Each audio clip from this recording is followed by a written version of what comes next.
Hello दोस्तों, मेरा नाम विक्रम है और मैं तमिलनाडु का रहने वाला हूँ। मैंने अभी अभी ग्रेजुएशन पूरी की है और काम ढूंढने में बहुत ज़्यादा मशक्क़त हो रही है। मैं ऐसा काम करना चाहता था जिसमें तनख्वाह अच्छी मिल जाए, लेकिन बीए करने के बाद आप फ्रेशर कहलाए जाते हैं और अच्छा काम तो आपको मिलता भी नहीं। आप कौन से प्रोफेशनल हैं? मैं कभी सेल्समैन का काम कर रहा था तो कभी गाड़ियों की एजेंसी में काम करता, कभी किसी रेस्टोरेंट में रिसेप्शन का काम कर रहा था और पिछले 2 सालों से मैं 9 काम बदल चुका था। किसी भी काम में ऐसी तनख्वाह मिलती ही नहीं थी जिससे घर का गुजारा हो पाए और धीरे धीरे मुझे आगे भी तो बढ़ना था। माँ कहा करती थी, तुम्हारी शादी तब की जाएगी जब तुम अच्छा खासा पैसा कमाने लगोगे, और अच्छा खासा पैसा कमाना इतना आसान नहीं होता, ये मैं समझ गया था। ग्रेजुएशन से आगे पढ़ने के लिए मुझे पैसा चाहिए था और वो पैसा भी मैं कमा नहीं पा रहा था। गरीब परिवार में आपके कंधों पर बोझ ज़्यादा होता है, इसीलिए आपके कंधे दब जाते हैं और आपकी ज़िंदगी भी दब जाती है। मेरी ज़िंदगी भी दब गई थी। कभी मैंने सोचा था पैसे कमाऊंगा, आगे पढ़ पाऊंगा, लेकिन वो पैसे घर के गुजारे में निकल जाते और इस तरह 2 साल गुजर चुके थे। फिर से मैं जिस काम पर लगा हुआ था, 4 महीने बाद वो काम बंद हो चुका था, तो मुझे वो छोड़ना ही पड़ा और इसके बाद मुझे कोई काम मिल नहीं पा रहा था। जितने भी काम मिल रहे थे उसमें आधी से भी कम तनख्वाह मिल रही थी। यानी जहाँ तक आप पहुँच गए हैं फिर से बिल्कुल पीछे पहुँच जाना। घर का गुजारा करना अब और मुश्किल हो रहा था और ये कोरोना का समय था, तो काम तो वैसे भी बंद पड़े थे। घर का गुजारा मुश्किल से होने लगा। 2-3 महीनों में ऐसे हालात बन गए कि घर में राशन के लिए भी पैसे मांग कर लाने पड़ते थे। और मैं सोच रहा था, अब ये कोरोना काल तो निकल चुका है, लेकिन मुझे कोई काम क्यों नहीं मिल रहा। जान पहचान लगानी शुरू कर दी, लेकिन अच्छा काम मिल नहीं रहा था। बहुत सस्ते में मुझे काम करना पड़ रहा था और वो भी 2-2, 3-3 दिन का। मैंने सोचा मजदूरी ही करनी पड़ेगी। बीए करने के बाद शायद हम मजदूर ही तो बन जाते हैं। वो हर रोज मिलने वाले पैसे क्यों ना हो या महीने बाद मिलने वाले पैसे क्यों ना हो, हालात तो वैसे ही होते हैं ना। मैं अब ऐसे काम ढूंढ रहा था जो हमारे इस शहर से बाहर हो, किसी गांव में मिल जाए, किसी और शहर में मिल जाए, बस तनख्वाह अच्छी हो, वहाँ का भी गुजारा हो पाए और माँ बाप के लिए भी कुछ पैसे भेज पाऊँ। इसीलिए मैंने काम ढूंढना शुरू कर दिया। जहाँ तक जान पहचान थी, जहाँ तक दोस्ती थी, हर किसी को कह रहा था कि क्या वो मुझे ऐसा कोई काम दिलवा सकता है जहाँ पैसे ज़्यादा हों। और एक दोस्त ने जब मेरे घर फ़ोन किया था, उसने ऐसा काम बताया था कि मेरे होश उड़ गए, लेकिन ऐसी तनख्वाह बताई थी कि मैं मना भी नहीं कर सकता था। 25,000 तनख्वाह मिलेगी, लेकिन काम मुश्किल है। वो करना नहीं चाहता था, उसे उसके लिंक से पता लगा था। उसने कहा अगर मैं करूंगा तो 25,000 मिल सकते हैं। मैंने हामी भर दी। उसने कहा था कब्रिस्तान में काम करना पड़ेगा। मैंने हामी भर दी। 25,000 के लिए मैं गटर में भी काम करने को तैयार हूँ। इतने पैसे कभी नहीं कमा सकता। मैं हामी भर चुका था और जब मुझे इंटरव्यू के लिए जाना पड़ा तो मुझे पता नहीं था कहाँ जाना है। शहर से बाहर एक खाली जगह पर पुराने ज़माने की जेल बनी हुई होती थी, वहाँ पर अब कब्रिस्तान बना दिया गया था। बड़ी बड़ी मोटी दीवारें और वहां कब्रिस्तान बिल्कुल बीच में था। मैं तो उस कब्रिस्तान को देख तक नहीं सकता था। इंटरव्यू के लिए बाहर वाले एक कमरे में गया था और एक आदमी सूट बूट पहने मेरा इंटरव्यू ले रहा था। उसने सबसे पहले ही मुझे काम समझा दिया कि ये कब्रिस्तान में तुम्हें चौकीदार का काम करना होगा, 25,000 मिलेंगे। ज़्यादातर लोग ये काम करना नहीं चाहते, कब्रिस्तान में कोई नहीं आना चाहता। क्या तुम भूतों पर यकीन करते हो? मैंने कहा बिल्कुल नहीं। उसने कहा तो तुम यहाँ काम नहीं कर सकते, यहाँ पर हो सकता है तुम्हें कुछ ऐसा देखने को मिल जाए। मैंने कहा यकीन नहीं करता, लेकिन मैं डरता भी नहीं, मैं आराम से काम कर पाऊंगा। वो जो चीज़ मुझे बता रहा था मैं हामी भरता जा रहा था। बस मैं चाहता था ये काम मुझे मिल जाए। और वो आदमी भी अच्छा था, उसने भी कहा कि तुम्हें काम पर रख लिया जाएगा। इस तरह उसने मुझे 5,000 रुपये पहले दे दिए थे जब मैंने वहाँ साइन कर दिए कि अगले 6 महीनों तक मैं यहाँ पर काम करूँगा, छोड़कर नहीं जा सकता। मैंने कहा मैं छोड़कर नहीं जाऊंगा, भले ही डायन चुड़ैल भूत कोई भी सामने आ जाए, मैं मुकाबला करूंगा। यह काम बड़ी मुश्किल से मिला है, मजबूरी है मेरी। अगले दिन 8 बजे मुझे यहाँ पर काम करना था और उसने एक बहुत अच्छी बात कही। ये बड़ी जेल हुआ करती थी, यहाँ पर बहुत ज़्यादा बड़े बड़े कमरे मौजूद हैं, लेकिन वो डरावने ज़रूर हो सकते हैं। तुम किसी भी एक कमरे में रह सकते हो। पहले जेल हुआ करती थी, अब तुम्हारा घर बन जाएगा। तुम्हें बस अंदर कब्रिस्तान में रात के 8 बजे से सुबह 6 बजे तक काम करना है। और काम के कुछ नियम हैं। एक सबसे बड़ा नियम है कि हर जगह हमेशा लाइट रहेगी, अंधेरा होने ही नहीं देना। अगर तुम्हें लग रहा है कोई बल्ब खराब होने वाला है, खराब होने से पहले ही उसे बदल देना है, दिन के वक्त ही। कभी भी इस कब्रिस्तान में अंधेरा नहीं होना चाहिए। मैंने हामी भर दी। उसके बाद उसने कहा था, यहाँ कब्रिस्तान 2 हिस्सों में है। वो जो बड़ा सा ग्राउंड है ना, आधा लाल हिस्सा है, आधा सफ़ेद हिस्सा है। जो लाल हिस्सा है उस पर ज़्यादा बल्ब लगाए गए हैं, हर जगह रोशनी ही रोशनी, वहाँ कभी भी अंधेरा होने नहीं देना है। और जो दूसरी तरफ सफ़ेद वाली जगह है, वहाँ पर कई बार रात के वक्त हमारे लोग आया करेंगे, किसी को दफनाने के लिए या कोई खास काम करने के लिए। उनके बीच में दखल अंदाजी नहीं करनी है। तुम सहमत हो? मैंने हर बात में सहमति जता दी थी, चाहे सीधी तौर पर कहूँ या गलत कहूँ, लेकिन मैं हामी भर चुका था। काम करने को वो मान चुका था। मुझे एक वैसा ही सेल दे दिया गया, और जब उस सेल तक मैं पहुंचा, उसका नंबर था 108। काफ़ी पीछे जाकर साफ सुथरा सेल था, अंदर बेड लगाया गया था और वहाँ पर मैं रह सकता था। खाने पीने का सामान था, बाकी बाजार से मैं ला सकता था। दिन के वक्त मुझे छुट्टी मिलती, लेकिन रात को हर रोज़ 8 से 6 मुझे वहाँ पहुँचना था। भले ही मैं बीमार हूँ या नहीं, लेकिन मुझे वो काम करना था। टॉर्च लेकर रखवाली का, कोई बाहर से अंदर ना आए, अंदर से बाहर ना जाए, और हर जगह हमेशा रोशनी होनी चाहिए। ये मेरा काम था। पहले दिन 8 बजे मैं जब उस कब्रिस्तान में पहुंचा, मुझे अंदाज़ा नहीं था कितना बड़ा कब्रिस्तान है, लेकिन देखने के बाद मैं समझ गया, बहुत ज़्यादा बड़ा। कितनी विशाल जेल है, और बीच में बना हुआ ये बड़ा सा मैदान। एक तरफ लाल पट्टियाँ लगी हुई थी, एक तरफ सफ़ेद पट्टियाँ लगी हुई थी। लाल पट्टियों में ज़्यादा रोशनी, सफ़ेद पट्टियों में कम रोशनी। दाएं बाएं का फ़र्क था, लेकिन इलाका बहुत ज़्यादा बड़ा। सफ़ेद पट्टियों वाली उन कब्रों के आसपास काफ़ी पेड़ भी लगे हुए थे, जिस कारण वहाँ छोटी मोटी परछाइयाँ बन रही थी।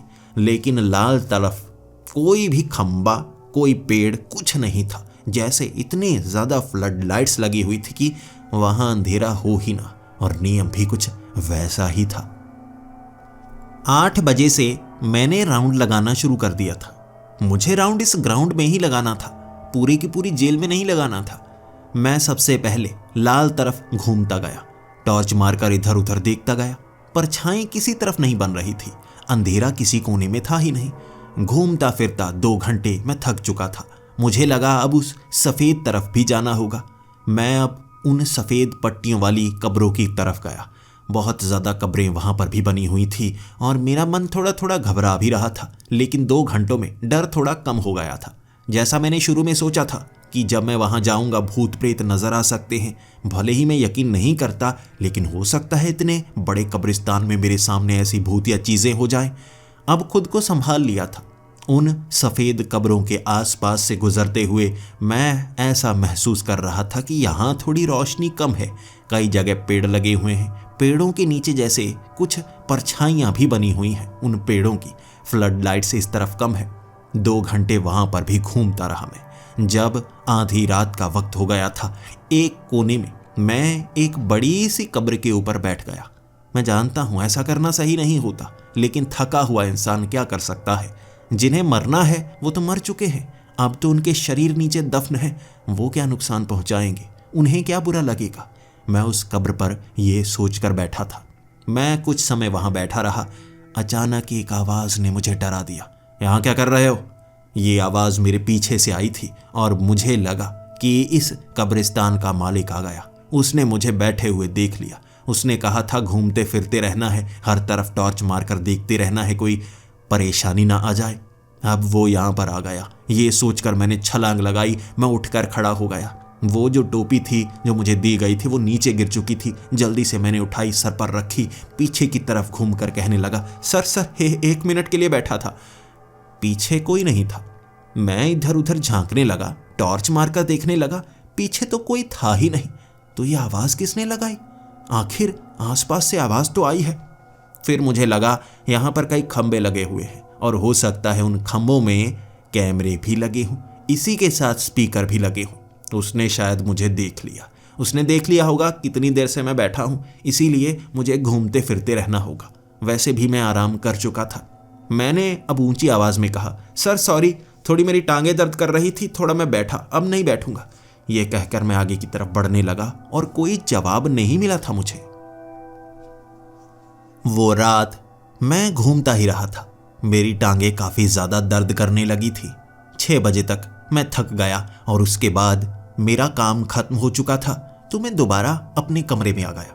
इतना ज़्यादा थका हुआ था कि सुबह सुबह कुछ खा भी नहीं पाया। जल्दी से मैं तो सो गया। दोपहर को 2 बजे उठा था। फिर मैं नहाया, खाना बनाया। वहाँ खाने की भरमार थी।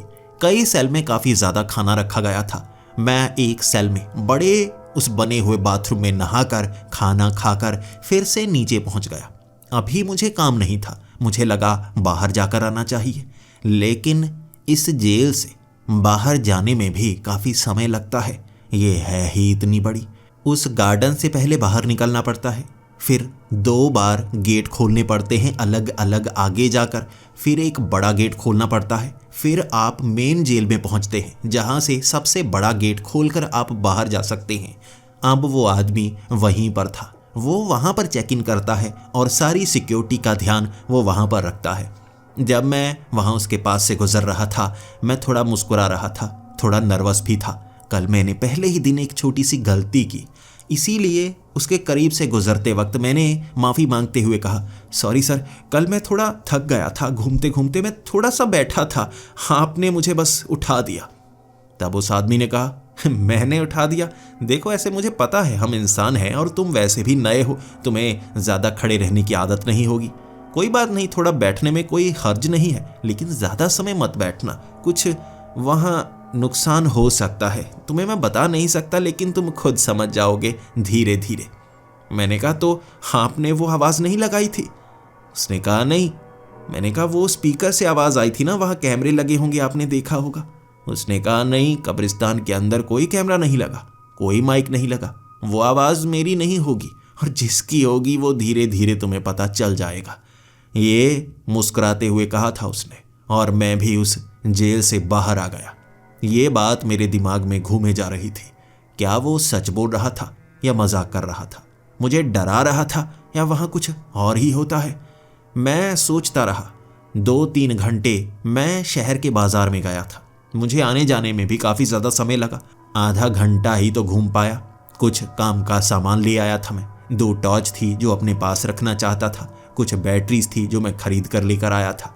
सारा सामान लेकर जब मैं लगभग 7 बजे अंदर की तरफ जा रहा था, उसने मुस्कुराते हुए कहा था, क्या तुम काम की चीज़ें ले आए जो तुम्हें चाहिए थी? मैंने कहा, जी, बाकी मैं कल देख कर आऊँगा दोपहर के वक्त। उसने कहा, ठीक है, और हाँ, ध्यान रखना, आज अगर तुम आराम करना चाहते हो तो ऐसा करना, कुछ मिनट के लिए अपने सेल में ही जाकर आराम कर लेना, इस तरह बीच में बैठना सही नहीं होगा। मैंने उससे पूछा, क्यों? इसका जवाब उसने नहीं दिया। फिर मैं अंदर आ गया। उसके बाद मैं अपने कमरे में चला गया। वहाँ कुछ खाना खाया, पानी पिया। उसके बाद 8 बजे मैं अपनी ड्यूटी पर था, वो कपड़े पहनकर। अब मैं लाल तरफ ज़्यादा घूम रहा था, वहाँ ज़्यादा रोशनी थी। घूमते घूमते 2-3 घंटों में मैं थका और सफ़ेद तरफ आ गया। मैंने अब सोचा हुआ था शुरू में मैं लाल तरफ घूमा करूँगा, उसके बाद मैं सफ़ेद तरफ घूमा करूँगा।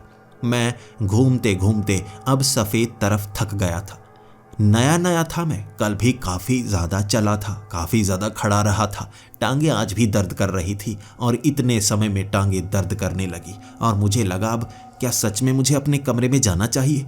कहा तो उसने मुस्कुरा कर था, कहीं मजाक में तो नहीं कह रहा था। मैं अगर चला गया, उसे पता चल गया तो वो मुझे यहाँ से निकाल ना दे। मुझे यहीं रहना होगा और मैं देखता हूँ कोई ऐसी जगह जहाँ मैं कुछ समय के लिए आराम कर सकता हूँ। ये सोचकर मैं कोई ऐसी जगह ढूंढ रहा था जहाँ रोशनी कम हो, कुछ परछाई बनी हुई हो, जहाँ कोई भी कैमरे की रोशनी पहुँच ही ना पाए, मैं कैप्चर ही ना हो पाऊँ। इस तरह वहाँ रुक सकता हूँ।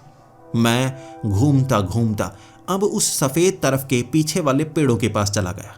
वहाँ 2-3 कब्रें ही थी। काफ़ी दूरी पर बनी हुई, और 2 पेड़ एक साथ थे, यानी किसी भी दिशा से कोई कैमरा लगा हुआ हो तो वहां देखा जा ही नहीं सकता। एक तो कैमरा ही नजर नहीं आ रहा था। क्या वो सच तो नहीं बोल रहा, यहाँ कोई कैमरे लगे ही नहीं, माइक और स्पीकर भी नहीं लगा? तो कल जो आवाज आई थी वो कहां से आई थी? मैं जानना चाहता था। पेड़ों के पास मैं जमीन पर बैठ गया। टांगें दर्द कर रही थी और मैंने सोचा था 5-10 मिनट आराम करूंगा, फिर घूमने के लिए निकल जाऊंगा। हर 1 घंटे में 5-10 मिनट के लिए इधर आ जाया करूंगा, बैठ जाया करूंगा। 10 मिनट तक मैं वहां पर बैठा रहा और तभी मेरा ध्यान पड़ा, सामने वाला जो पेड़ था ना, उसके पीछे कोई था। आवाज आ रही थी जैसे पैरों को साफ करने की, जैसे किसी के पाँव में मिट्टी लगी हो और वो उसे साफ कर रहा हो। मुझे एक पाँव नजर भी आ रहा था। मैं घबरा गया, कोई जेल के अंदर आया है, ये तो खतरे की घंटी है ना। कभी कभी तो मैं सोचे जा रहा था कि कोई चोरी करने तो नहीं आया, कभी मैं ये सोच रहा था यहाँ चुराने लायक चीज भी क्या है, लेकिन मुझे काम पर रखा गया है तो पूछने तो जाना होगा ना। जैसे ही मैं पेड़ के पास पहुंचा, उस पेड़ के पीछे कोई नहीं था। मैं देखते ही हैरान, फिर मैं पेड़ के ऊपर देखने लगा। मैंने टॉर्च से रोशनी मारी, ऊपर कोई नहीं था। मैं ध्यान दे रहा था कि नीचे पांव के निशान छपे हुए थे। कोई ना कोई पीछे तो था, ये मेरे जूतों के निशान नहीं है। कोई था जो कहाँ गया पता ही नहीं चला। ये बात मेरे दिमाग में घूमे जा रही थी। इसके बाद मैं जरा भी बैठा नहीं, टॉर्च लेकर घूमता रहा। एक तो ये इलाका ही बहुत बड़ा था, हर एक इलाके में जाकर टॉर्च से देखने में पूरी की पूरी रात लग गई मुझे। फिर मैं सुबह 6 बजे सीधा अपने कमरे में जाना चाहता था, थका हुआ था, लेकिन एक बार उस आदमी को बताना भी चाहता था कि यहाँ मैंने किसी को देखा है। क्या ये कोई और तो नहीं, कोई दीवार को फांद कर तो अंदर नहीं आ गया, जो कि लगभग नामुमकिन के समान है। यहाँ कुल 5 दीवारें हैं, एक के पीछे एक बनाई गई। किसी जमाने में जो जेल हुआ करती थी, सबसे सुरक्षित मानी जाती थी। यहाँ ना कोई अंदर आ सकता है ना बाहर जा सकता है। एक ही रास्ता है अंदर आने का, एक ही रास्ता है बाहर जाने का। मैं गेट के सहारे बाहर पहुंचा था। जैसे ही मैं उस आदमी से पूछ रहा था कि मुझे अंदर किसी के आवाज आई थी चलने की, उसने कहा कोई बात नहीं, अंदर ऐसे भ्रम होते रहते हैं, यह कब्रिस्तान है, यहाँ भूत नजर आते ही होंगे। मैंने कहा यह मजाक की बात नहीं है, सच में कोई था पेड़ के पीछे। जैसे मुझे एक पैर नजर आया था, कोई जैसे पाँव को साफ कर रहा था, जैसे मिट्टी लगी हो। वो ज्यादा ध्यान दे ही नहीं रहा था बात पर, वो कहे जा रहा था कोई बात नहीं, कोई बात नहीं। मैं उसे समझाता रहा कोई खतरा हो सकता है, और उसके बाद उसने कहा कोई खतरा नहीं है, तुम्हें डरने की जरूरत नहीं है, तुम ज्यादा डरे हुए हो, कोई अंदर नहीं आ सकता, ये तुम्हें शायद भ्रम हुआ होगा, तुम जा सकते हो। तुमने मुझे बता दिया, मैंने नोट कर लिया, मैं खुद ध्यान दे दूंगा, दिन के वक्त मैं खुद देख कर आऊंगा। अब उसने ये कह दिया था तो मुझे संतुष्टि हो गई थी। मैं अपने कमरे की तरफ निकल पड़ा। अपने कमरे में आराम किया 3 बजे तक, और 3 बजे मुझे याद आया बाजार से कुछ सामान ले आता हूँ। यहाँ खाने पीने का जितना भी सामान पड़ा है सभी फ्रोज़न है, और फ्रोज़न खाने से सेहत खराब होने लगती है। मैं ताज़ा आटा वगैरह लेकर आऊँगा, वो खाने में ज़्यादा मज़ा आएगा। खुद ही बनाकर तो खाना है, दिन के वक्त यहाँ मज़े किया करूँगा। ये सोचकर 3 बजे मैं बाहर चला गया। खाने पीने की अच्छी चीज़ें लेकर आया जो तलकर मैं बना सकता था, और रात को 7 बजे के करीब मैं तलकर चीज़ें बनाने लगा। एक लिफाफे में भर ली। सभी स्वादिष्ट चीज़ें थी जो मैंने सोचा हुआ था पूरी रात आराम से खाया करूँगा, घूमता रहूँगा, जेब से निकाला करूँगा, खाया करूँगा। ये 8 बजे तक किया मैंने। उसके बाद मैं पहुँच गया अपनी ड्यूटी पर। मैं वो लाल पट्टियों वाली तरफ घूमे जा रहा था। लिफाफा मैंने जेब में डाला हुआ।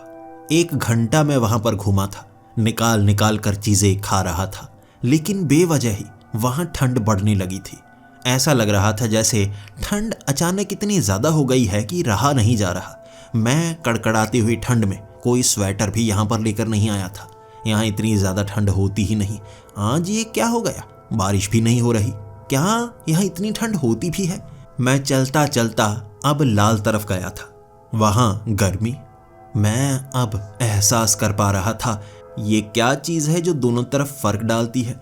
क्या सच में भूत प्रेत वाली वो घटनाएं सच तो नहीं?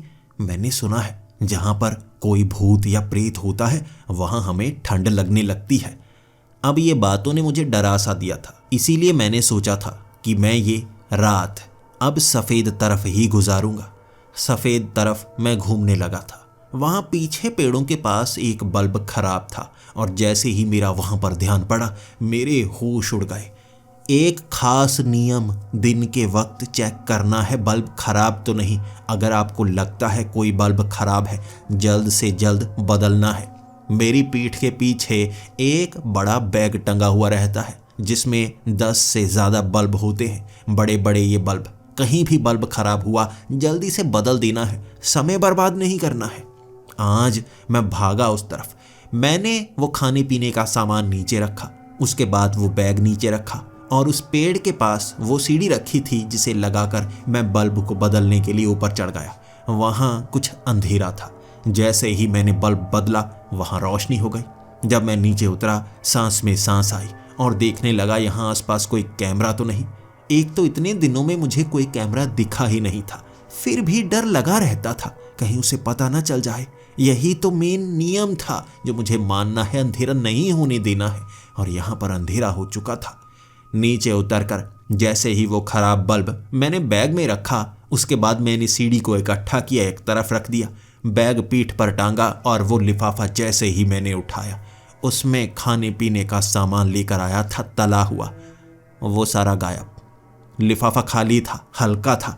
मैं अब ढूंढने लगा मेरा खाने का सामान कहाँ गिर गया। रखा तो मैंने यहीं पर था, लेकिन मुझे मेरा वो सामान मिल नहीं रहा था। मैं इधर उधर जाकर भी देखने लगा, लेकिन वो तले हुए पकौड़े और खाने वाली वो चीज़ें कहीं पर मौजूद नहीं थी। जैसे कोई उठा कर ले गया हो, लेकिन लिफाफे के समेत नहीं, उसके बीच से निकाल कर। मैं अब थोड़ा गुस्से में था। मुझे ये समझ में नहीं आ रहा था ऐसा किसने किया होगा। एक ऐसी जगह जहाँ पर आपके और एक और आदमी के सिवा कोई मौजूद ही नहीं, वहाँ खाने पीने का सामान कौन लेकर गया वो सबको पता था। मुझे लगा अब मैं उस पर गुस्सा निकालूं या नहीं। रात को मैं अपने खाने के लिए सामान लेकर आया था। अगर वो आदमी यहाँ से सामान लेकर जा चुका है तो मुझे बताना तो चाहिए था ना। कहीं वो मेरे साथ प्रैंक तो नहीं कर रहा। मैं मुस्कुराते हुए लगभग 1 घंटे तक घूमा था कि वो कह देगा कि मैंने सामान उठाया है तुम्हें डराने के लिए कि भूत आ गया, लेकिन वो वहाँ पर आया ही नहीं। वो रात बड़ी मुश्किल से गुजारी थी मैंने। भूख बहुत ज़्यादा थी, दिन के वक्त खा नहीं पाया था और रात को कोई उठा कर ले गया, इस कारण नहीं खा पाया। जब सुबह हुई मैं अपने कमरे में जाना चाहता था। आंखें मेरी लाल हो चुकी थी नींद के कारण, लेकिन फिर भी मैं उस आदमी के पास गया। मुस्कुराते हुए मैं उसको कह रहा था, क्योंकि मैं गुस्सा दिखाना नहीं चाहता था। अंदर गुस्सा समेटे हुए मैंने उससे पूछा, आप अंदर कब्रिस्तान में आए थे? उसने कहा, नहीं मैं अंदर नहीं आता, मेरा काम बाहर का होता है, मैं बाहर ही रहता हूँ। तो मैंने हंसते हुए कहा, आप अंदर आए थे ना, आप मेरी वो खाने की चीज़ ले गए और आपने बताया तक नहीं। वो कहने लगा, मैं खाने की चीज़ क्यों लेकर जाऊंगा? कौन सी खाने की चीज़ थी? क्या तुम चिकन विकन तो नहीं लेकर आए थे? मैंने कहा, नहीं नहीं, मैं तली हुई चीज़ें लेकर आया था, जैसे पकौड़े वगैरह, वो खुद बनाई थी मैंने। तो वो कहने लगा, नहीं नहीं, फिर फ्राई तो मैं बिल्कुल नहीं खाता, और ख़ास ध्यान रखना कोई नॉनवेज अंदर लेकर मत जाना, पहले मैं शायद बताना भूल गया। मैंने कहा, ठीक है, लेकिन मेरे अंदर वो चीज़ें लेकर गया था, लिफाफे में नहीं निकली, कहाँ गई? वो हंसने लगा और उसकी हंसी ये बयां कर रही थी वो जानता है खाने पीने का सामान कहाँ गया, और शायद उसी ने उठाया होगा, और कौन उठा कर लेकर जाएगा। अब मैं उसे कुछ कह तो सकता नहीं था, क्योंकि उसी ने तो मुझे यहाँ पर काम पर रखा था। तो मैं बस बुड़बुड़ाता हुआ वहाँ से अपने कमरे की तरफ निकल पड़ा। मैं पहुँच गया था अपने कमरे में। नींद भी आ रही थी, इसी के साथ भूख भी लगी थी। फिर से मुझे खाना बनाना पड़ा। वो पकौड़े तलने का समय नहीं था, तो जो फ्रोज़न सामान था वही गर्म करके मैंने खाया। लेकिन मैं गुस्से में था। जब मैं दोपहर को उठा था उसके बाद भी वो गुस्सा शांत नहीं हुआ था। दोपहर को भी वो फ्रोज़न खाना मुझे खाना पड़ा, समय ही नहीं था। लेकिन मैंने सोचा हुआ था रात को आज फिर से तलकर वो पकौड़े लेकर जाऊंगा। 2 दिन का सामान लेकर आया था, आज वो पकौड़े तो पक्का खा ही पाऊंगा ना मैं। रात को 7 बजे के करीब मैं वो पकौड़े तलने लगा, वो सभी फ्राइज तलने लगा। वो फिर से लिफाफे में भरकर मैं 8 बजे अब उस कब्रिस्तान में पहुंच गया था। कब्रिस्तान में पहुंचकर मुझे अब लग रहा था कहीं आज भी कल जैसा ना हो जाए। वो आदमी आकर ये लिफाफा लेकर ना चला जाए किसी न किसी तरकीब से, तो थोड़ा थोड़ा खाता ही रहता हूँ। मैंने खाना शुरू कर दिया। जैसे जैसे मैं खाता गया मैं लाल तरफ घूम रहा था और पहले तो वहाँ गर्मी थी, धीरे धीरे ठंड बढ़ने लगी। ये ठंडी ठंडी हवाएं कहाँ से चलने लगी हैं, समझ में ही नहीं आ रहा था। ऐसा अमूमन नहीं होता है। ऐसा तो पहाड़ी इलाकों के पास होता है, जब पहाड़ों में बर्फ पड़ जाती है तो ठंडी ठंडी हवाएं नीचे की तरफ बहना शुरू हो जाती हैं। लेकिन यहाँ ऐसी जगह पर ठंडी हवाएं कहाँ से आ रही हैं। इतनी ठंड हो गई थी कि अब ठंडी में अकड़ता अकड़ता वो खाना खाता खाता मैं सफ़ेद तरफ निकला। वो सफ़ेद इलाके में पहुँचते ही गर्मी पहले जैसी। ऐसा लग रहा था जैसे दोनों तरफ बहुत ज़्यादा फ़र्क हो। एक तरफ बहुत ठंडा, एक तरफ बहुत गर्म, लेकिन ज़्यादा दूरी दोनों में नहीं थी। ऐसा कैसे हो सकता है। मैं अब देखने लगा था कि यहाँ क्या नया नज़र आता है। क्या खाने पीने का कल का सामान कहीं गिरा हुआ दिखता है, इससे पता चल जाएगा। जिसने मेरा खाना चुराया है आखिर वो किस तरफ खा कर गया था। ये खाया तो उस आदमी नहीं होगा। उसके खिलाफ कोई सबूत तो इकट्ठा करता हूँ, उससे थोड़ी दोस्ती बनाऊंगा, फिर उससे इस सवाल का जवाब जानने की कोशिश करूंगा। मैं अब लिफाफे से एक एक पकौड़ा निकाल निकाल कर खाता गया, टॉर्च हाथ में पकड़े घूमता गया। 2 घंटों में थोड़ा सा थक गया था मैं। इसके बाद मैंने देखा एक पेड़ के पास वो बल्ब खराब था। ये अब वही पेड़ था जहां कल मैंने वो बल्ब ठीक किया था। जो कल बल्ब लगाया था आज फिर से खराब। ऐसा कैसे हो सकता है। मैं अब जांचने के लिए दोबारा वहां पर पहुंचा। मैंने सीढ़ी लगाई, बैग नीचे रखा। अब पकौड़े मैंने बैग के बीच में रख दिए थे और ऊपर रख दिया सामान। कोई नीचे आया तो आवाज़ होगी। यहाँ खनकने वाली चीज़ें ऊपर रखी हैं और मुझे पता चल जाएगा। मैं जैसे ही सीढ़ी पर चढ़ा, ऊपर जाकर बल्ब चेक किया। बल्ब खराब नहीं था, उसे अच्छे से कसा नहीं गया था, नीचे की तरफ ढीला लटका हुआ था। मैंने कल कसा था, जलाया था, ऐसा हो ही नहीं सकता। किसी ने हाथ से घुमाकर ढीला किया था। मैं उस बल्ब को कसने लगा था और ये जानता था ये किसी ने किया है, अपने आप नहीं हुआ है। नीचे बैग में मेरी वो चीज़ें खनकी। मैंने जल्दी से नीचे देखा तो मुझे कोई नज़र आया जो मेरे बैग को खंगाल रहा था। पूरी तरह से काला सा था, जैसे उसने एक धागा सफ़ेद रंग का पकड़ा हुआ हो जो उसने कमर पर बांधा हुआ था। मुझे देखते ही वो इतनी तेज़ी से पेड़ के दूसरी तरफ भागा, मैं समझ गया ये कोई ना कोई है। और कौन हो सकता है, वही आदमी होगा ना। जल्दी से मैं सीढ़ी से नीचे उतरा। मुझे गुस्सा भी था, लेकिन वो मेरा बॉस था। मैं गुस्से में उससे बात नहीं करना चाहता था, लेकिन मेरी चीज़ें चुरा रहा है इसीलिए उससे पूछना चाहता था ऐसा वो क्यों कर रहा है। जैसे ही मैं पेड़ के पीछे गया वो गायब हो गया था। वहाँ से निकला कैसे, भागा कैसे, कुछ पता ही नहीं चला। वहाँ से भागने का कोई और रास्ता भी नहीं था और मैं अच्छे से देख भी नहीं पाया ये वही था या कोई और था। लेकिन यहाँ और कौन हो सकता है। मुझे बहुत ज़्यादा गुस्सा था, मैं समझ नहीं पा रहा था। मैंने जैसे ही लिफाफा चेक किया, आधे पकौड़े उससे निकाले जा चुके थे और बाकी मैं खा चुका था। थोड़े ही बचे थे और मुझे उससे बात करनी थी। मैंने सोचा रात को ही उससे बात करूंगा। वो अपनी जगह पर ही चला गया होगा ना, यहाँ कोई ना कोई गुप्त रास्ता होगा वहाँ तक जाने का। उससे वो निकल कर आता होगा, मेरी चीज़ें चुराता होगा और चला जाता होगा। यहाँ काम करने वाले और भी मौजूद होंगे, मुझे उससे सीधे सीधे पूछना है। ये जानने के लिए मैं पहुंचा था उन गेट को खोलता खोलता। एक तो चाबियां ही बहुत थी, एक एक करके खोलनी पड़ती थी। खोलते खोलते बड़े गेट तक पहुंचा जहां उसकी ड्यूटी थी। मैंने देखा वो तो सो रहा था, अपना सर नीचे किए हुए नाटक कर रहा होगा। मैंने उसके सर पर ज़रा हल्का हाथ मारा और उसे उठाया। सर उठिए। वो अपनी आंखें मलता मलता उठा और मेरी तरफ देखकर घबरा कर कहने लगा, क्या हुआ, यहाँ पर क्यों आए हो। मैंने कहा, सर देखिए, आपने मेरा सामान तो नहीं चुराया ना। मैंने भागते हुए देखा किसी को। फिर वो खड़ा होकर कहने लगा, मैं वहाँ पर क्यों आऊँगा यार, किसने चुराया बताओ तो ज़रा, मैं देखता हूँ। मैंने कहा, किसने चुराया, पूरी की पूरी जेल खाली है, पूरा कब्रिस्तान खाली है। आपके और मेरे सिवा यहाँ पर कोई और मौजूद नहीं, तो किसने चुराया होगा, अब आप बताइए मुझे।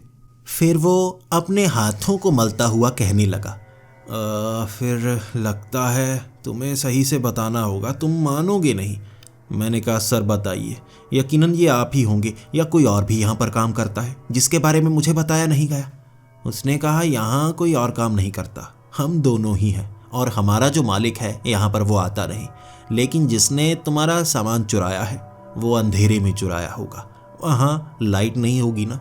मैंने कहा, हाँ सर, वो लाइट नहीं थी वहाँ पर, और वो धागा जो शायद कमर पर बांधा हुआ था, वो क्यों बांधा था? शायद वो रस्सी वस्सी से दीवार से नीचे उतरा होगा। वो धागा नहीं, असल में रस्सी होगी, मोटी नायलॉन वाली। यकीनन कोई दीवार फांद कर आया है सर, दीवार फांद कर आया है। मैं आपको बता रहा हूँ, चोर वोर यहाँ आते हैं, कुछ ना कुछ गड़बड़ चल रही है, चलिए मेरे साथ चेक करते हैं। वो कहने लगा, ना ना, बाहर से कोई नहीं आ सकता, वो यहीं के हैं। अब मैं तुम्हें बताता हूँ वो कहाँ से निकले हैं। मैंने कहा, कहाँ से निकले हैं? मतलब वो बाहर से नहीं आए और यहाँ मेरे और आपके सिवा और भी मौजूद हैं। उसने कहा, अब क्या बताऊँ, मौजूद भी हैं और नहीं भी मौजूद। वो जो सफ़ेद धागा कमर पर बांधे हुए तुम्हें नज़र आया ना, तुम्हें पता है वो पेड़ के पीछे एक कब्र है, उस कब्र से वो निकला होगा। ये बात सुनकर मैं सन्न था। कब्र से निकला होगा? क्या कहना चाहते हैं? कब्र में कोई दफनाया गया है, वो उठकर इस तरह पकौड़े खाने के लिए निकला होगा। वो मुस्कुराते हुए कहने लगा। अब मैंने कहा, तुम यकीन नहीं करोगे, यहाँ जितने भी लोग हैं जिन्हें दफनाया गया है वो मरे हुए तो हैं लेकिन उठते हैं। मैंने कहा, सर आप क्या कह रहे हैं? एक तो रात का वक्त है, आप मुझे डराना चाहते हैं ना, बात को गोल क्यों किए जा रहे हैं?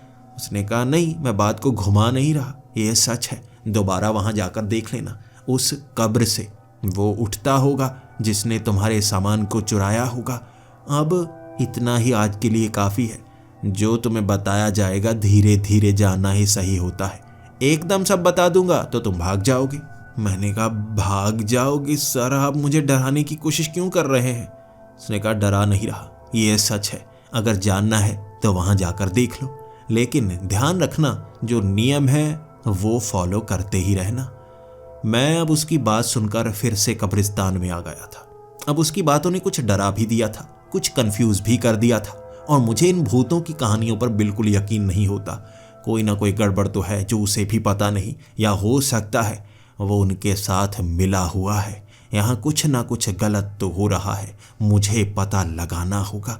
अगर ऐसा कुछ है तो मुझे मालिक को बताना होगा, और मालिक का नंबर उस फाइल में है जो यहाँ साइन करते वक्त मुझे मिली थी। मैं चलता चलता उसी पेड़ के पास पहुँच गया। मुझे पता है मेरा काम है घूमते रहना, लेकिन रुककर मैं देखना चाहता था आखिर खाने की चीज़ चुराने के लिए कोई यहाँ पर क्यों आता होगा। उस पेड़ के काफ़ी करीब पकौड़े खोलकर मैंने रख दिए थे, और मैं काफ़ी दूरी पर देख रहा था कौन दीवार फांद कर आता है। मुझे यकीन था कमर पर बंधी हुई वो धागे जैसी दिखने वाली रस्सी ही है, वो दीवार फांद कर ही आता है। वहाँ रोशनी के करीब मैंने उसे रखा हुआ, कुछ परछाइयाँ बन रही थी पेड़ के पत्तों की। तब मैंने देखा जैसा उस आदमी ने कहा था, उस कब्र से वो आदमी निकला।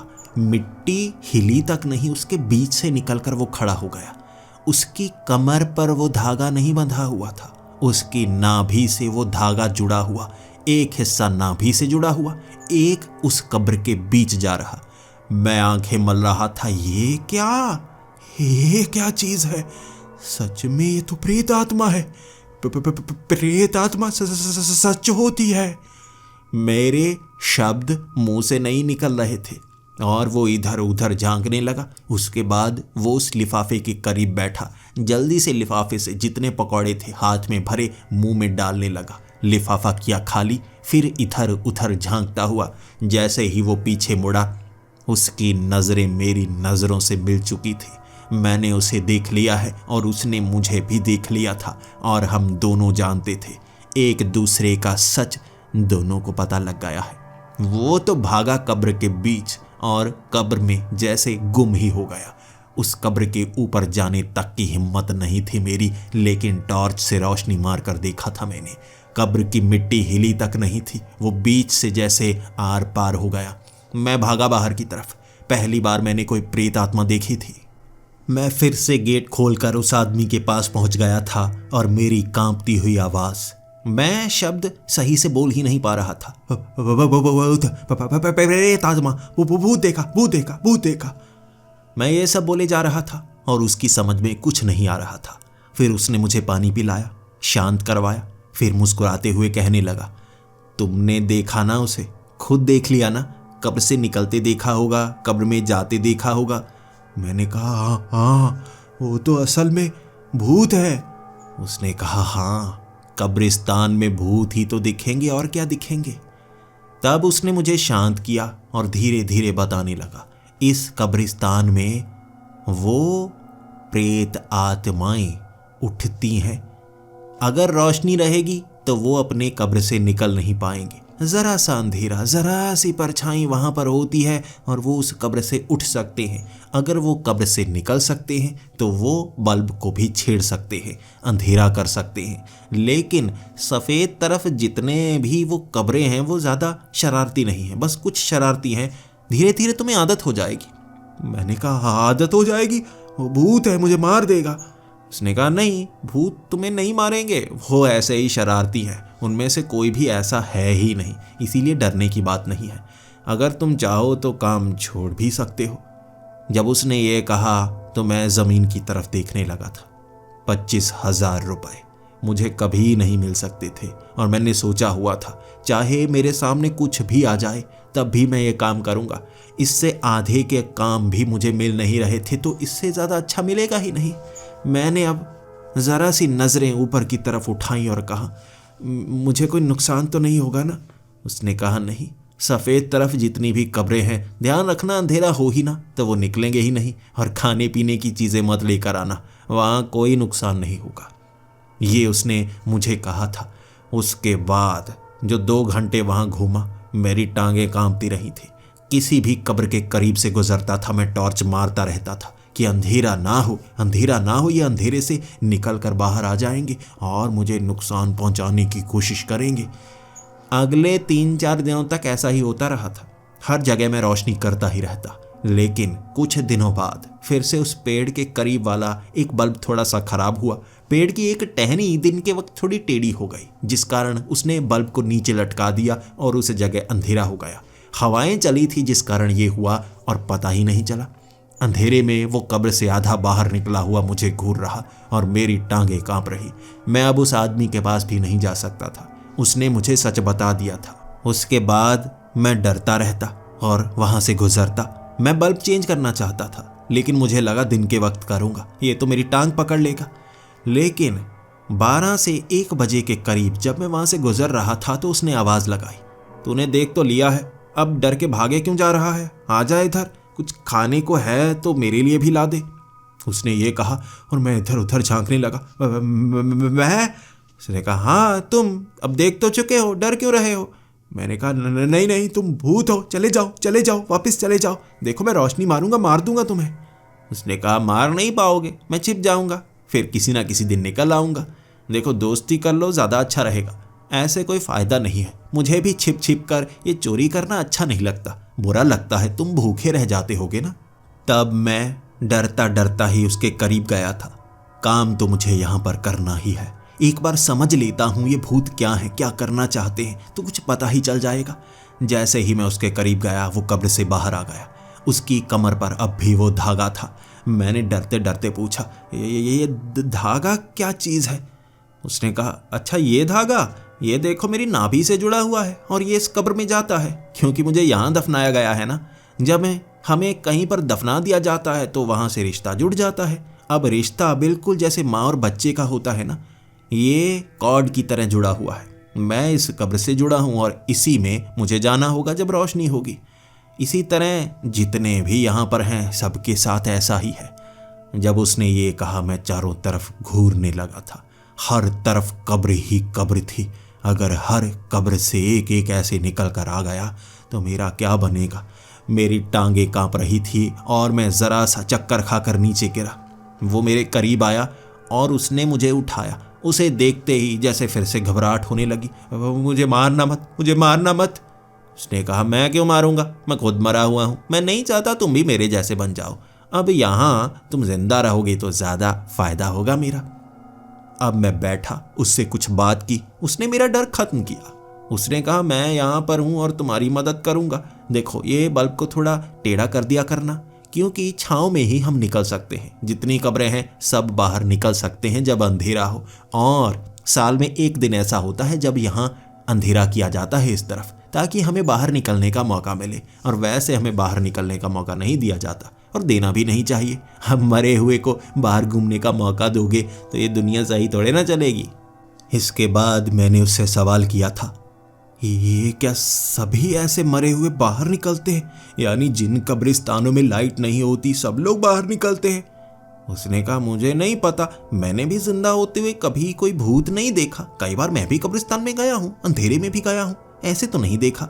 यहाँ पर देखा है मैंने, जब अंधेरा होता है कई लोग ऐसे कब्र से बाहर निकलते हैं, मैं खुद भी निकलता हूँ। मुझे सवालों के जवाब नहीं पता, लेकिन इतना पता है कुछ ऐसी चीज़ें हैं जो हमसे जुड़ी हुई हैं, जैसे भूख। मैं मरा हुआ हूँ, मैं जानता हूँ नहीं खाऊंगा तो मर थोड़े ना जाऊंगा, लेकिन फिर भी मन करता रहता है कोई स्वादिष्ट चीज़ खाने का। तुम ला दिया करोगे, ज़रा सा थोड़ा बहुत ऐसे मन लगा रहेगा। मुझसे उसकी दोस्ती हो गई। 2 घंटे उसने बातें की थी और बार बार मेरी ज़बान पर एक ही शब्द आता, मुझे मारोगे तो नहीं ना? उसने कहा क्यों मारूंगा, मैं किसी को मार नहीं सकता, इतना ताकतवर नहीं हूँ, और अपनी दोस्त को क्यों मारूंगा? अब मैं मरा तो मरा, अब तुम्हें क्यों मारूंगा मैं? इस तरह उससे दोस्ती हो गई। अगले कई दिनों तक मैं वहाँ जाता रहा, उससे मिलता रहा, कुछ उसके खाने की चीज़ें लाता रहा, कुछ कभी कभी मुझे पसंद होती मैं जानबूझकर उसके लिए ले आता। कभी कभी कई जगह थोड़ा अंधेरा हो जाता। जो लाल तरफ थी वहाँ अच्छे बल्ब लगे हुए थे, फ्लड लाइट्स जो हिलती तक नहीं थी। जो सफ़ेद तरफ थी वहाँ पर ऐसे ही ढीले बल्ब लगाए थे, कई बार हिल जाया करते थे। इस तरह से कई बार कई और कब्रों से भी लोग निकले, कुछ बूढ़े, कुछ जवान, कुछ लड़कियां, कभी बच्चे, कुछ नटखट होते, शरारती होते, लेकिन कभी नुकसान नहीं हुआ। मैं आदी हो गया था। 2 महीनों तक ये आदत बन गई थी भूत प्रेत के बीच रहना। मुझे कभी ऐसा एहसास शरीर में नहीं हुआ कि भूत मेरे करीब है, मुझे कोई बीमारी लग गई हो या मुझे बहुत ज़्यादा डर लग गया हो। बिल्कुल साधारण आभास। 2 तनख्वाह मिल चुकी थी तो खुशी भी काफ़ी ज़्यादा थी। 25-25 हज़ार, 50 हज़ार मेरे पास थे। 10-10 हज़ार मैंने घर में भेज दी और मेरे माँ बाप भी बहुत ज़्यादा खुश कि इतना अच्छा काम मिला है। मैं कुछ पैसे जोड़ भी पाया था, खाने पीने का सामान तो यहीं पर मिल जाया करता था। अब मेरा खर्च भी नहीं हो रहा था, मुझे किराए का मकान लेने का भी खर्च उठाना नहीं पड़ता था। तो मुझे अब इस काम को पसंद करने के सिवा कोई ऑप्शन बची ही नहीं थी। लेकिन किसी भी प्रेत आत्मा से इस बात का जवाब नहीं मिला था कि यहाँ पर सभी मरे हुए उठ खड़े कैसे होते हैं। क्या है जो यहाँ पर लोगों को उठाता है? क्या सभी मुर्दे हर कब्रिस्तान में उठते हैं? उनके पास जवाब नहीं था, लेकिन कहते हैं कि समय हर जवाब देता है, और मुझे भी हर जवाब मिलने वाला था। अब 2 महीनों में मैं उन भूतों से बात करके भी ये जान गया था कि मुझे नॉनवेज खाना पसंद है। अगर मैं यहाँ नॉनवेज ले आया तो तुम भी खाओगे? उन्होंने कहा नॉनवेज सोचकर भी बड़ा मज़ा आता है, मांस खाने को मिलेगा, अगर ले आओगे तो ज़्यादा अच्छा रहेगा। अब उन्होंने हामी भर दी। वो कौन सा मुझे नुकसान पहुंचाने वाले थे? तो मुझे लगा उस आदमी से छिप कर यहाँ नॉनवेज ले आता हूँ, बड़ा मज़े से खाऊंगा। मैं कुल 2 किलो नॉनवेज लेकर आया था। वो तो मरे हैं, स्वाद के लिए 1-1 पीस दे दूंगा, मैं खुद पेट भर के खाऊंगा। इस तरह यहाँ पर पार्टी करेंगे भूतों के साथ। ये सोचकर मैं छिपके से वो सारा सामान वहाँ ले आया था। रात को 12 बजे जब मैं पकाकर उसे वहाँ रखने वाला था, मैं सबसे पहले उस लाल तरफ घूम रहा था, और आज वहाँ ठंड बिल्कुल भी नहीं लग रही थी। ऐसा लग रहा था जैसे बिल्कुल साधारण सा माहौल बन गया हो। और मैं सोच पा रहा था ये भी मरे हुए लोग होंगे, इनका भी मन कर रहा होगा। अब इस तरफ बिल्कुल भी जैसे लाइट बंद की ही नहीं जाती, इनका मन नहीं करता उठने का। इस तरफ भी मरे हुए हैं, तो क्या मुझे किसी एक से बात करनी चाहिए? मैंने ये सोचा और मैं देखने लगा कि इस तरफ सबसे कम बल्ब लगे हैं, हर तरफ बड़ी बड़ी फ्लड लाइट्स लगी हुई थी, लेकिन एक सबसे पीछे वाली कब्र थी जहाँ पर कुछ समय के लिए अंधेरा किया जा सकता था। मैं अब वहाँ पहुँचा, एक पेड़ की टहनी को खींचा, उस कब्र पर थोड़ा सा अंधेरा कर दिया। उस कब्र से एक बूढ़ा आदमी निकला जिसकी उम्र 80 साल के करीब होगी। उससे उठा नहीं जा रहा था, लेकिन एक खास चीज थी। बाकियों की कमर पर सफेद धागा बंधा हुआ होता था, उसकी कमर पर लाल धागा बंधा हुआ था। जैसे ये लाल तरफ है लाल धागे वाले, इनमें फर्क क्या है, वो मुझे आगे पता लगने वाला था। मैं उस टहनी को पकड़े हुए था और वो आदमी कब्र से बाहर निकला था। उसकी आंखों में अजीब सा दर्द था, मेरी तरफ देखता हुआ जैसे थोड़ा थोड़ा रो रहा हो। फिर उसने छलांग लगाई उस टहनी की तरफ जो मैंने पकड़ी थी। टहनी को पकड़ते ही उसने उसे नीचे खींचा, साथ में लगी हुई वो तारें उसने अपने साथ ही खींच कर तोड़ दी और ये लाल तरफ छोटे से हिस्से में पूरी तरह से अंधेरा, और पूरे के पूरे अंधेरे में जैसे कब्र से कई लोग निकलने लगे थे। हर किसी की कमर पर लाल धागा, और वो मुझे नोचने के लिए जमीन को फाड़ते हुए निकल रहे। धीरे धीरे अंधेरे में वो तारों के गुच्छे को काटते गए, अंधेरा करते गए।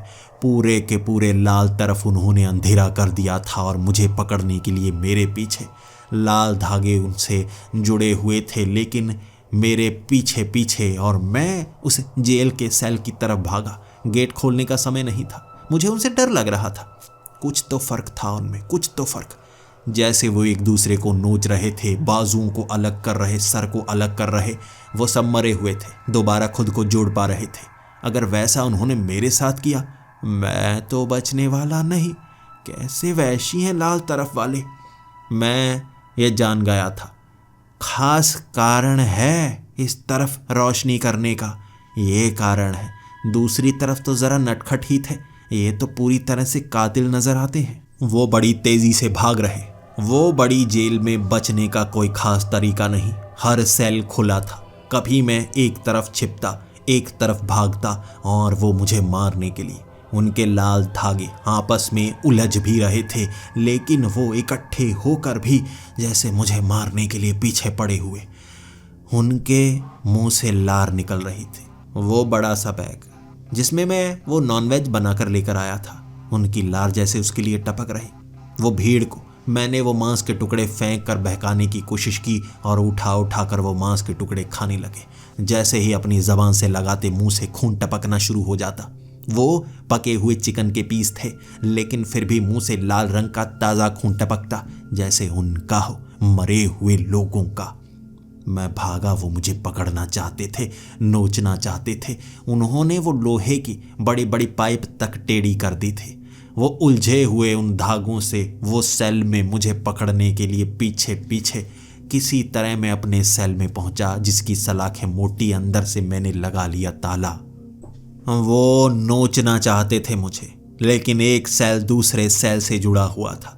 मैं उन सेल के बीच से गुजरकर ताला लगाता जाता, वो सलाखों को टेढ़ी करते जाते। वो भीड़ थी जो बीच से निकल निकल कर मुझे पकड़ना चाहती थी, लेकिन बस वो ताले थे उनके बीच। हर बार मैं एक सेल से दूसरे सेल में पहुंचता। पूरी रात मैंने ये किया, पूरी रात ये करने के बाद मैं बच पाया। जैसे ही 6 बजे का समय हुआ, वो भागे एक साथ बाहर की तरफ भागे थे, हर एक जैसे रोशनी में उन्हें कुछ हो जाता हो। सारी की सारी भीड़ बाहर पहुंच गई। जैसे ही धूप की रोशनी हुई, मैं जब उस कब्रिस्तान में पहुंचा था बाहर भागने के लिए गेट की तरफ, मैंने वहां पड़ी हुई कई सड़ी लाशें देखी जो बाहर थी, और कोई लाल धागा नहीं। वो लाशें कब्र से निकली हुई, और वो कब्रें उधड़ी हुई, फटी हुई। ऐसा लग रहा था किसी ने लाशों को उन कब्रों से निकाल दिया हो।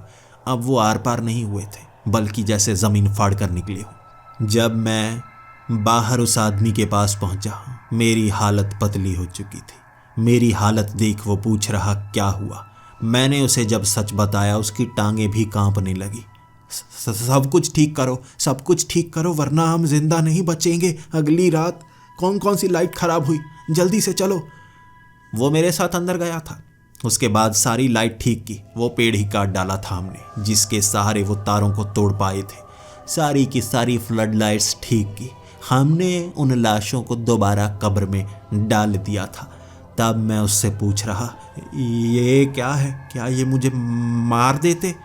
उसने कहा, सिर्फ मारते नहीं, अपने साथ ले जाते, जिंदा को ले जाते और वहाँ वहां दूसरी दुनिया में कैद करते जहां से वो रात को निकलते हैं अंधेरे में। मैं वो काम छोड़ना चाहता था, इतना ज्यादा डरा हुआ था, लेकिन उसने मुझे वो कॉन्ट्रैक्ट दिखाया 6 महीने का। मैं छोड़ नहीं सकता था, सारी तनख्वाह मुझे देनी पड़ती। तो मैं रोता रोता उससे बस सच जानना चाहता था, ताकि मैं भी सब कुछ जान पाऊं। और अपने उस कमरे में उसने बताया था, ये 100 साल पुरानी जेल है, इस मिट्टी में कोई शक्ति है, यहाँ मुर्दे उठ खड़ा होते थे। इस जेल को भी इसीलिए बंद कर दिया गया, जिसे यहाँ दफनाया गया था वो रात को उठ खड़ा होता था, बाकियों को मार देता था।